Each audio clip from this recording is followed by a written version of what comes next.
کہ وہ جس کے اخلاق کے سبب سے اس کے دشمن اس کے دوست بننے لگے، کہ جس کے اخلاق کے سبب سے وہ افراد کے جو اس کے مذہب کے مخالف تھے صرف اس کے اخلاق کے سبب سے اس کے مذہب کے اندر داخل ہونے لگے، وہ کہ جو لہن داؤد میں قرآن پڑھنے والا تھا۔ کبھی فرمایا کہ حمیدۃ فی الدنیا محمودۃ فی الآخرہ، یہ وہ ہے کہ جو دنیا میں حمد کرنے والی ہیں، بہت زیادہ حمد کرنے والی ہیں، اور آخرت میں ان کی حمد کی جائے گی۔ دنیا میں یہ حمد کرنی، آخرت میں ان کی حمد ہوگی۔ تو کہتا ہے کبھی سجدے میں ہوا کرتے تھے اور سجدے میں کہہ رہے ہوتے تھے عظم الذنب من عبدک فلیحسن العفو من عندک، بہت شدید غیظ کے عالم میں ہو، بہت شدید غضب کے عالم میں ہو، اور وہ اپنے غضب کو پی جائے، اپنے غصے کو ختم کر دے، اس شخص کو کاظم کہتے ہیں۔ امام اپنے اصحاب کے ساتھ مسجد میں بیٹھے ہوئے تھے اور یہ شخص آیا، آنے کے بعد امام کے اصحاب کے سامنے امام کو سب و شتم کرنے لگا، نہ صرف امام کو بلکہ امام کے سامنے مولا کائنات امیر المؤمنین کو بھی سب و شتم کرنے لگا، برا بھلا کرنے لگا، گالیاں دینے لگا۔ تو جیسے امام کے چہرے اقدس پہ نگاہ پڑی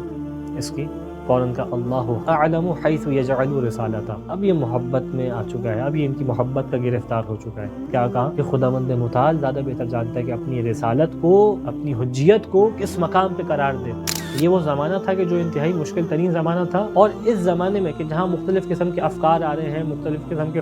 فلسفی افراد آ رہے ہیں، خود سائنسی اعتبار سے دیکھا جائے تو زمانہ ترقی کر رہا ہے اور مختلف قسم کے شبہات ڈالے جا رہے ہیں، اس میں سب کے لیے آسانیاں تھیں، ہر کوئی اپنا نظریہ بیان کر رہا ہوتا تھا، کسی کے اوپر ایسی مشکل نہیں تھی جیسی مشکل امامت کے اوپر تھی۔ جیسے امام سے کلام کیا، میرے دل کے اندر ایک عجیب ہیبت جو ہے وہ طاری ہوئی کہ جس کو خدا کے سوا کوئی نہیں جانتا، کوئی اس کا اندازہ نہیں لگا سکتا، ایک ہیبت، ایک تعظیم امام کی جو ہے میرے دل میں داخل ہوئی۔ اس سبب سے اس زمانے میں ایک نیا فرقہ بنا جس کا نام واقفیہ تھا۔ واقفیہ وہ فرقہ تھا کہ جو اس بات کا قائل تھا، اس بات کو کہتا تھا کہ امام موسیٰ کاظم علیہ السلام غیبت میں چلے گئے ہیں، یعنی ان کو معلوم ہی تھا کہ امام ہارون کے قید میں ہیں، اور یہ وہ فرقہ تھا جو کہتا تھا کہ یہی قائم آل محمد ہے جن کے بارے میں رسول خدا صلی اللہ علیہ وآلہ وسلم نے وعدہ کیا ہے، میری اولاد سے قائم آل محمد ہوں گے، یہی وہ شخصیت ہے۔